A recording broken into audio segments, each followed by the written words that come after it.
Welcome back to HappyPorch Radio, the Circular Economy Technology Podcast. I'm Barry O'Kane, and this is Season 10, entitled Technology Isn't Magic, where we're exploring what really happens when circular economy technology meets the reality of real business and real people. My guest today is Lieke van Kerkhoven, co-founder of GreenPulse, which is a company based in the Netherlands that helps hospitals decommission used medical equipment in a sustainable, circular and financially attractive way. And this is actually Lieke's second time on the show. She was on back in Season 5 when she was working with Flow2, a company building sharing platforms. And since then, Lieke and her co-founder started GreenPulse, where they are collecting, inventorying, photographing and selling used medical equipment to an international buyer network. In under 2 years, they are working with over 25 Dutch hospitals, which is more than a quarter of the market. And they built an AI tool that lets warehouse workers inventory 20 devices an hour instead of 4 or 5. They run the whole operation on a commission model, so their incentives are completely aligned with the hospitals. One of the things I find most interesting in this conversation is where the technology stops and the human work begins. Trust is the backbone of their business on both sides. Hospitals trust GreenPulse to handle compliance, patient data and transparency, and buyers, an example of one is shipping equipment to Syria, trust that what they were buying is what was advertised. And that trust is built through personal messages, warehouse visits and long-term relationships, and not through a platform feature. We also got into Lieke's thinking on what she calls integrative business, and why she thinks donating medical equipment to developing countries is often waste dumping 2.0 in her words. And we talked about what keeps her going through working in a cold warehouse and all the startup challenges. So let's meet Lieke again. My name is Lieke van Kerkhoven. Great to be here today. I'm co-founder of GreenPulse. It's a company based in the Netherlands, and we help hospitals decommission used medical equipment in a sustainable, circular, and financially attractive way. Wonderful. Welcome to HappyPorch Radio. Thanks for joining me again, because it's the second time we've had you on the podcast. It is. It's good to be back. Wonderful. The last time we spoke, and you were working on Flow2, which you've now pivoted to GreenPulse. So why don't we start with a bit of an update of that journey, what's happened over the years, and what has resulted in GreenPulse? Yeah, sure. When we last spoke, Flow2 is a company that makes platforms in the circular economy space, sharing platforms that help organizations or networks of organizations optimize the usage of all the capacity that they already have.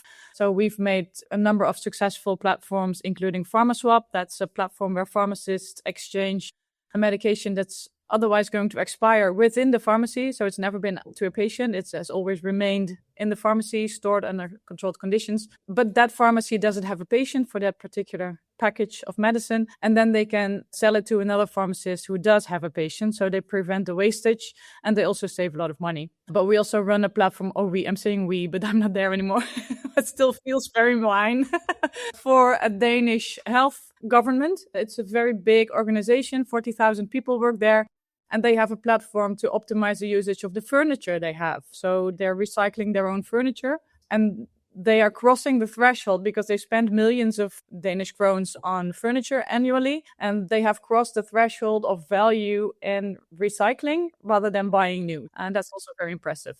And in that COVID period, we also created a platform for the Dutch healthcare organizations because we saw the mismatch between supply and demand. Everyone was looking for protective items and ventilators, etc., etc. And very often the supply was not even in healthcare, but not in the right place. So we made a platform that could help the healthcare organizations create transparency on the available supply and demand so that they could efficiently match. That was very successful in the sense that during COVID it was used, obviously, and after that we kept it available, and it was mainly used by long-term care organizations to exchange the lower value goods that they have to provide the care, so furniture, bicycles, daycare or activity goods, but not really by the hospitals because they said it's too time consuming for us to upload everything we have. It's just not efficient. It's always different. It's too valuable. Also, there is specific laws and regulations, particularly when it comes to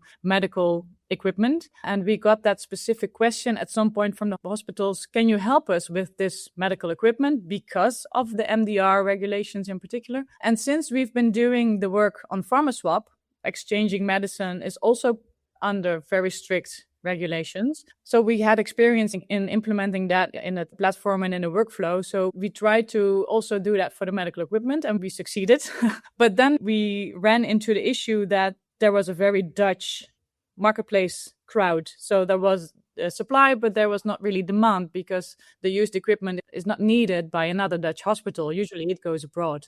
So I got in touch with my current partner in this, in Greenpulse, and he was working in one of the major auctioning companies. They're an international company, and they were trying to copy a British model to the Netherlands for auctioning medical equipment. But they ran into the issue that auctioning in the Netherlands is mainly to do with bankruptcies. It's a cowboy business, so they had an image problem. But they did have the international buyer base, so we tried to collaborate, but that didn't really work. So we said at some point, okay, let's just sit down and look at what the hospitals really need. So then we said we have to do it. We do have to do it ourselves because we want to provide the service because that's what they're looking for. They don't need another platform because they don't have time to manage that. They don't want another account or another dashboard. They have a core job. This is not part of that, but it's still work that they have to do. So we have to take it off their hands and we have to do it for them and then report back to them. Yeah, that's really relevant. And one of the reasons why I wanted to speak to you was because the title or the subtitle for this season is Technology Isn't Magic. And I think what you're describing there is a good example of that. It's like you said, they don't need another platform. They need a job done for them. So you're at that stage. How did you go from, okay, we're beginning to understand what they need done to actually building Greenpulse and solving that problem?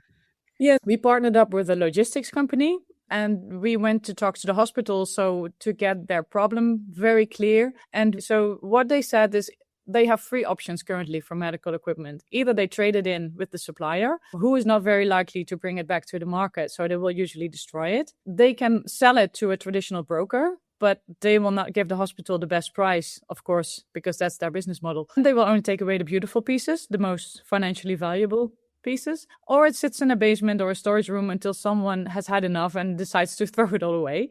And it's always scattered because they have replacement cycles of 7-8 years, depending on how it's depreciated. So it's every time it's something different. So this time it's ultrasound, next time it's blood pressure or it's infusion pumps, and it goes to different channels. So they have to reinvent the wheel because in 7-8 years, the market changes. So we say to them, we collect everything for you. You don't have to worry about it anymore. So leave it in that room. We come and collect it. We make an inventory. We take pictures. We check if there is patient data remaining, because very often there is. And that's obviously a very big risk for the hospitals. And then we sell it to the best buyer, and we use our own platform, so there still is a platform. It's just on the supplier side, it's just us. So we put it on the platform, we sell directly, but we also have regular auctions, and we connect the international buyer base. We have 500 registered buyers worldwide, but we also use other platforms, so we reach like thousands of buyers in total, and we connect them to our warehouse. And also, because technology isn't magic, a very huge aspect of our business on both the hospital side as well as on the buyer side is trust. So it's the human aspect of the relationship. For the hospitals, it's trust that we will do it in a proper and compliant and transparent way and to build a continuous relationship for the long term. But on the buyer side, it's also a trust relationship that we sell what we advertise. Very often they have very specific questions because they're looking at a very particular client who is looking to buy that piece of equipment. And sometimes it's worth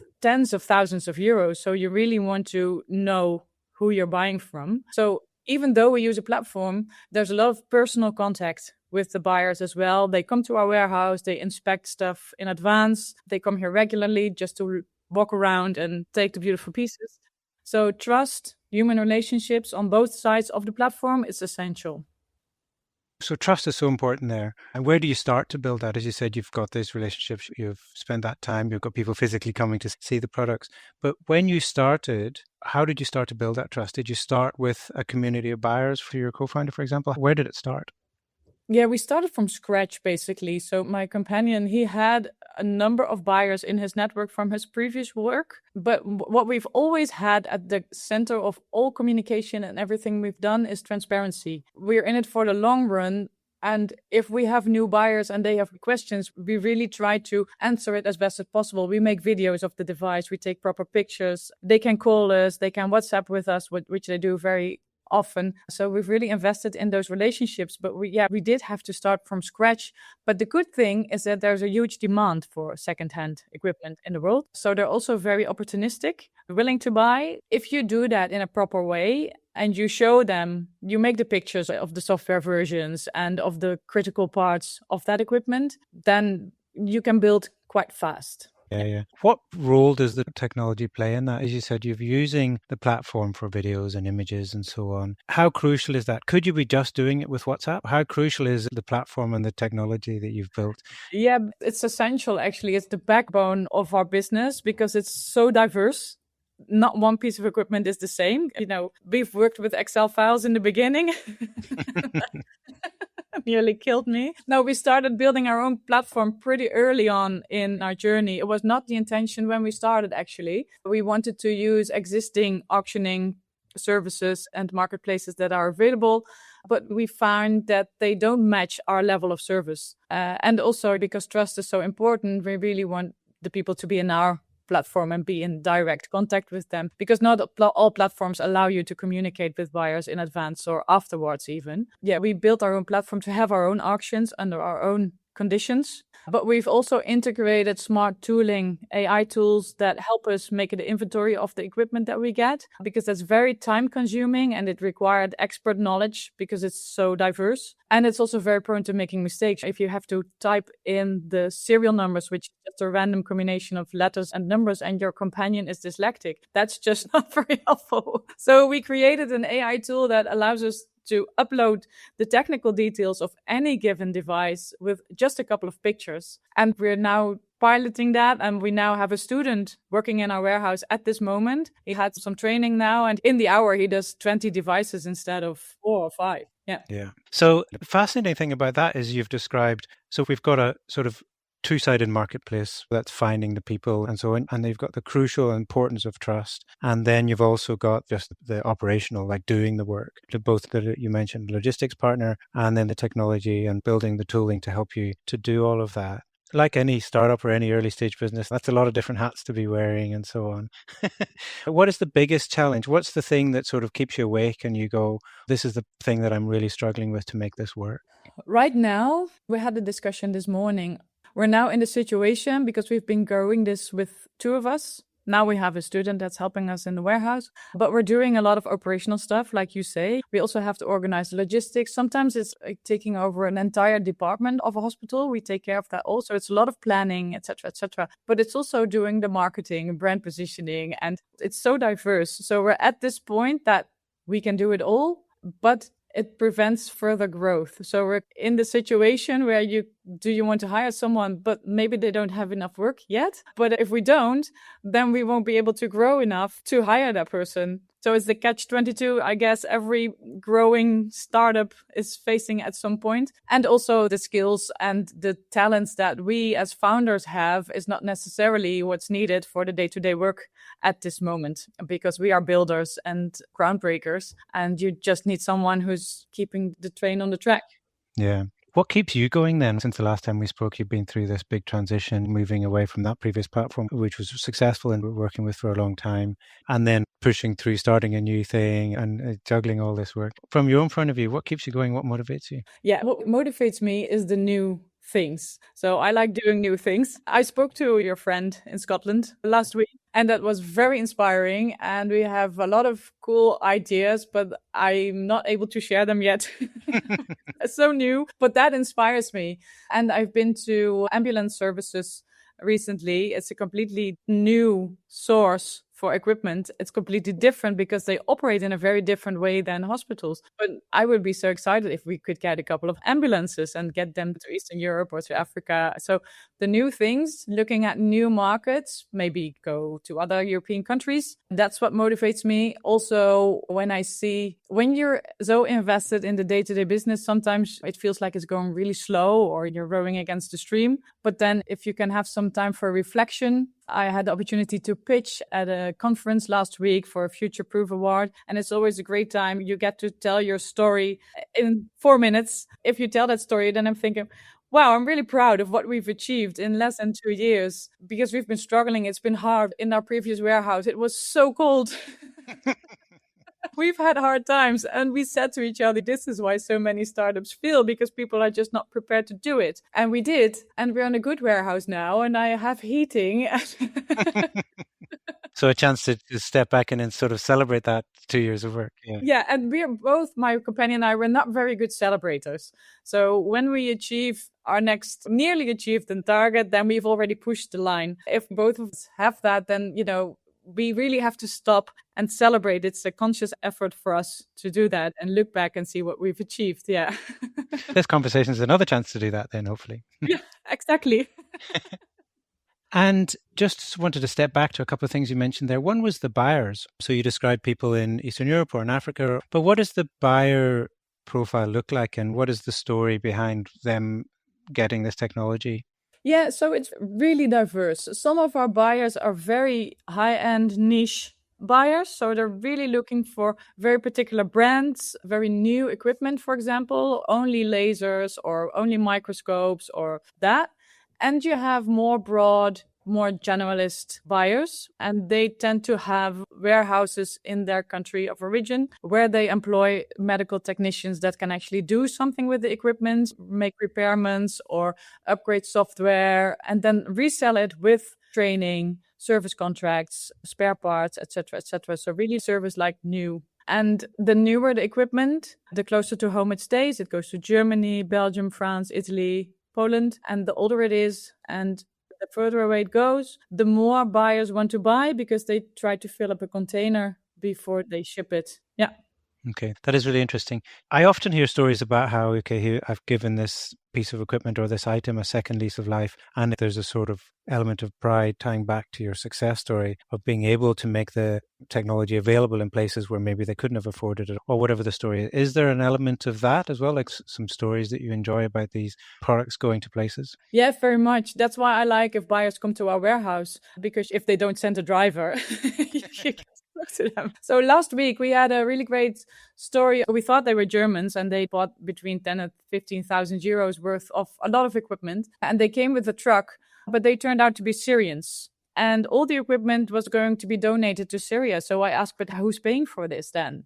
But the money is coming from Qatar and Dubai, and then they buy a lot of medical equipment to donate it to one of their brother countries, I can imagine. And they are really looking to buy more. So they're really investing in the relationship right now because we have a lot of stuff that they want to have. So I think that's one of the cool stories, that you really speak to the people who are going to bring it to that country and that you know that it's going to have a good reuse opportunity.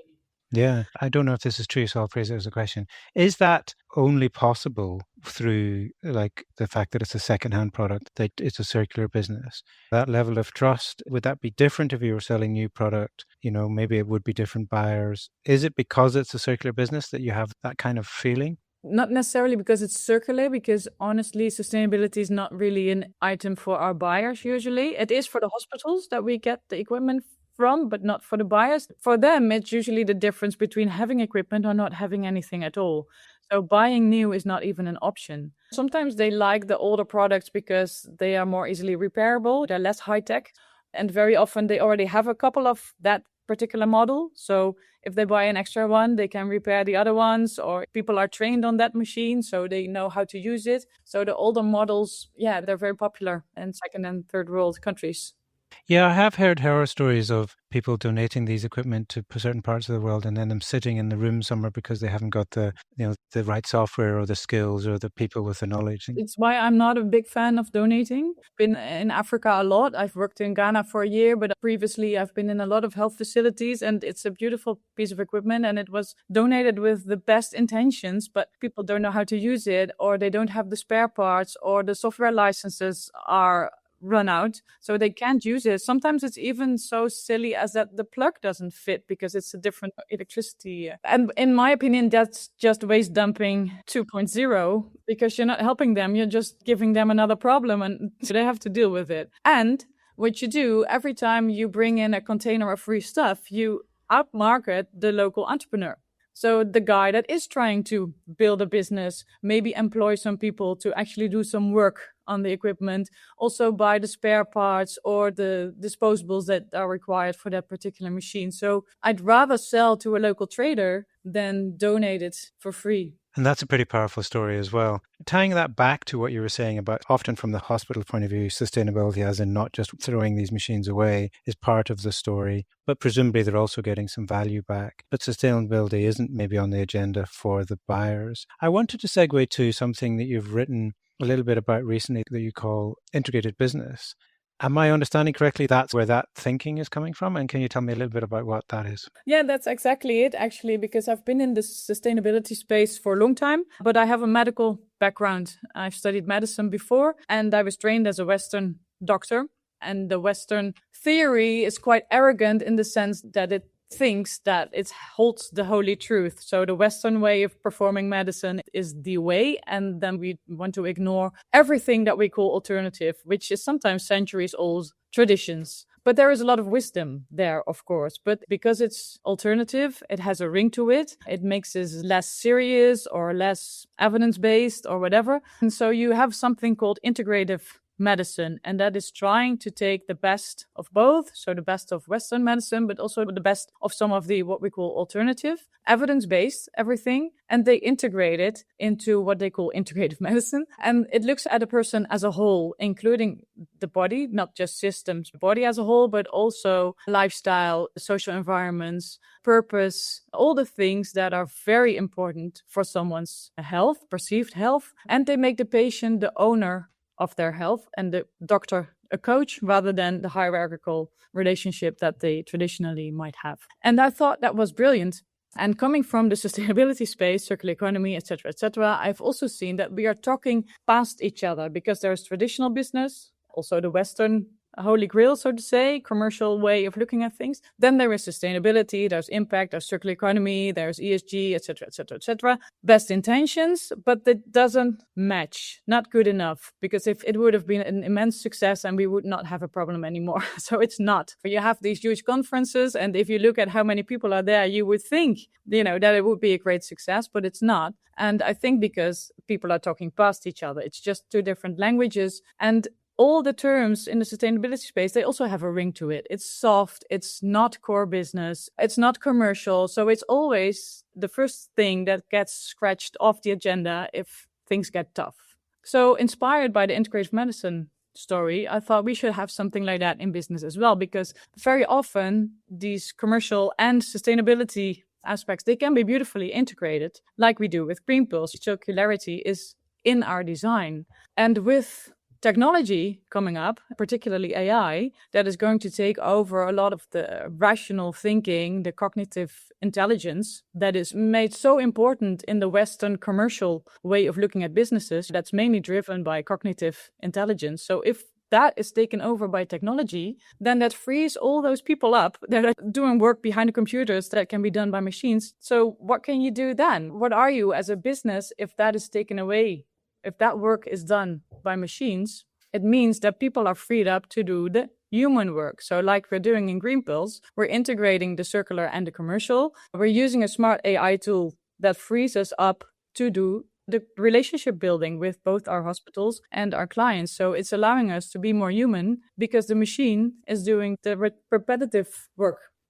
Yeah, I like the fact that you finished that with an example to try and bring it to life with what you're doing with Greenpulse. I remember when we spoke, which is now 5-6 years ago, about the challenges of having to explain and spending a lot of the time educating and defining what sustainability and circularity is. And then COVID, we had maybe a slightly different context. But is some of what you're describing coming from the frustration of constantly having to sell or explain why sustainability or circularity matters?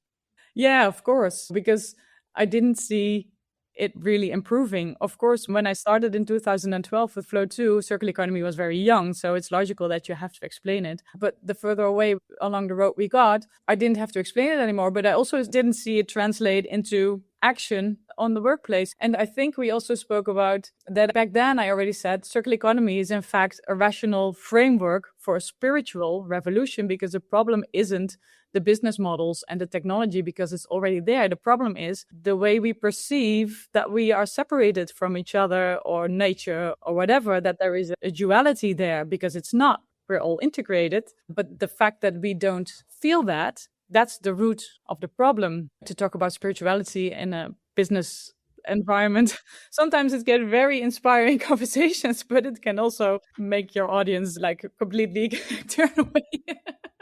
And that's interesting because you said often people are speaking past each other. I think, though, the thing that stood out for me in what you were saying is that aligning as integrative is thinking about those things as an holistic whole. And I'm wondering if for example, Green Pulse, what you've managed to do is you've aligned those incentives. So from the buyer and seller point of view, you've aligned the financial incentive with sustainability incentive. And also this is easy for me, you're saving me time and helping me. So there's a sort of all these positive things. And I wonder if that is what makes it work. You need to find those magic ingredients of where those things can align. And that maybe that only works in certain places, like maybe for expensive equipment or for specific types of industries. Is that fair? Yeah, I guess so. If you're talking about the reuse, yes, probably. It's about, that we take away the problem. It only works because it's a controlled market and people don't have time to do it otherwise. If you look at the consumer market, it's completely different. And the integrative model, it's a huge opportunity for new businesses to build from scratch. But for the bigger, already running commercial companies, what you see now is that they approach AI, for example, very often strictly from an efficiency point of view. So how can we optimize processes, save money? But what you also see is that I thought it was like 60 or 70% of the accounts that are being used in the workplace is personal accounts for ChatGPT, for example. So it means that the marketing department is doing something completely different from the sales department that is writing tenders, for example. And the more you put into each model, the bigger the distance will be. So marketing will have a completely different story from what's written in the tenders. So as a company, I think integrating AI is a huge opportunity to just step back and think, okay, so what do we want to be in a world where we have automated the cognitive work? What human aspects do we want? What do we want to be for the world? Like really your purpose. How can we humanize our company? So what will be our strength? And that you have to really invest in your values. And then from that point, you have to look at how are we going to use AI to be that kind of company? It feels like a huge, difficult, big, especially if you have a big ship of a linear company or whatever that's well established and moving in a certain direction, that feels like a big ongoing task. But what I like about what you're doing with Green Pulse is you're not saying to a hospital, like, we're going to rethink what a hospital is or rethink everything. I guess for me, this harks back to no one individual organization or company or anything can be circular. It's a system, but we can play our parts in that system. So the language I might use is about aligning incentives and, for example, finding the piece of the jigsaw that you fit into that circle. Companies like Green Pulse, as you said, it's a hard journey for you to have created that and to be there. But you are playing that role, and that's, I think, admirable and, as we said, something worth celebrating. That's my language. Is that kind of along the direction of what you're talking about with integrative, or does it slightly differ?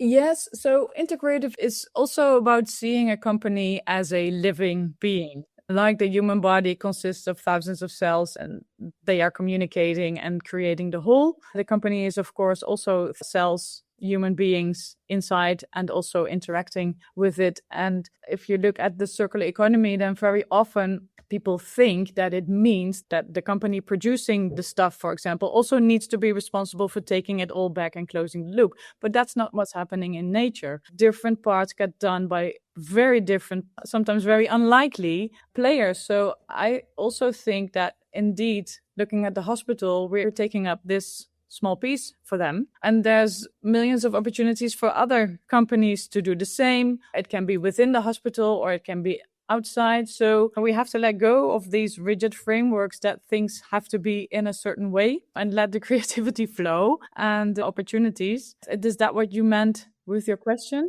Yes, I think that is exactly what I meant. And it leads me on to another thought around, to use your sort of biological example, that often there's two-way feedback loops. The waste of a tree leaf getting broken down by all the various insects and processes, but that actually then feeds the soil and comes back into the plants. Now, maybe that's getting a little bit spiritual, as you were saying earlier, but what I think is, from a circularity point of view, one of the things that I'm interested in that's analogous to that is if you're producing the product, that you're getting feedback from the real world about how it's being used, and then potentially thinking about how to make it more repairable or more long-lasting. That is an additional thing, I think, to what you were saying.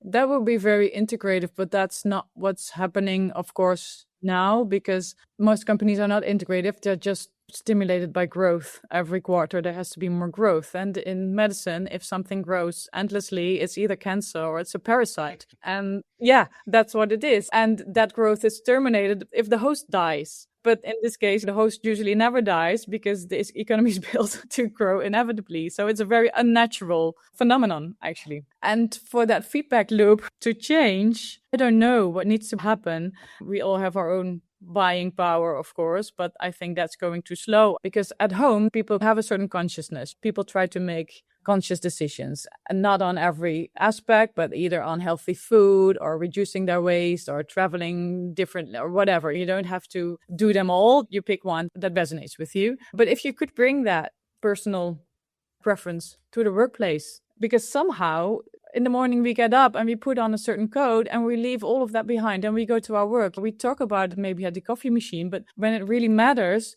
at the board meeting or at the quarter meeting, then, we forget all about it and we focus on the Excel sheet. There's a huge gap there. And I find that really weird. I can't be a different person at work and at home. So if we could integrate that more in the workspace, what makes you tick? What do you want to be in this world? And that starts on a very small personal scale that should grow into something that is really driving the company. Tying that back to what we were saying before about it's the humanity and not having a machine-like experience while at work and then being able to say, well, I went outside and enjoyed the beautiful outdoors in my personal life. Those two things are connected, even if we pretend they're not. And I'm just looking at time because obviously I could keep talking about this, but what we can maybe, as we wind up the conversation, is segue towards, given all of that and what you've achieved already with Green Pulse, building on all your previous experiences. So that's where you are now. What's your vision? What's next? What would you like to see happen in the next 2 years or longer? For Green Pulse, I would love to see it grow further. We're working with well over 25 hospitals in the Netherlands now, which is more than 25% of the market also. We're really deepening the relationship that we have. So we already see that the hospitals are sharing their replacement agenda, so we know what's coming. That's already very different from last year, for example. So we really want to focus on the relationship we have and grow to other hospitals. And we're also starting to look at surrounding countries because we've built a model that can be copied to other markets as well. And that would be awesome. And for me personally, I like that Green Pulse is this flagship integrative business living it, so to say. And I would like to give more awareness about this concept and take away the labels or the taste that sustainability and ecological, etc., have with the people that eventually make the decisions. So we have to take away that reaction, that emotional reaction to those kind of things and make it a more neutral model that can really help make the shift. Yeah. So that's Green Pulse. And you described it as a sort of, as a lead, as a flag for that. What would be the perfect way of that happening? And what would actually that look like in concrete terms, say, over the next few years? I would love to get 50% of the Dutch hospitals to work with us, just to become the standard. You probably know that in healthcare, things can go really slow. Once it has shifted, it's not going to shift back to something else. So the 50% or the market leader position in the Netherlands, that would be really awesome for us. And I guess if we could copy it to one other country. Yeah. And just to touch back, celebrating what you've already done, the fact that you are moving from reactive stuff to the hospital starting to plan and think about their end of life or like it's coming up and we can use Green Pulse. That's another thing that's totally worth celebrating, in my opinion. That to me is a sort of an indicator of mindset shifting that is going beyond even just the practical work of moving the physical items around that you're doing day to day.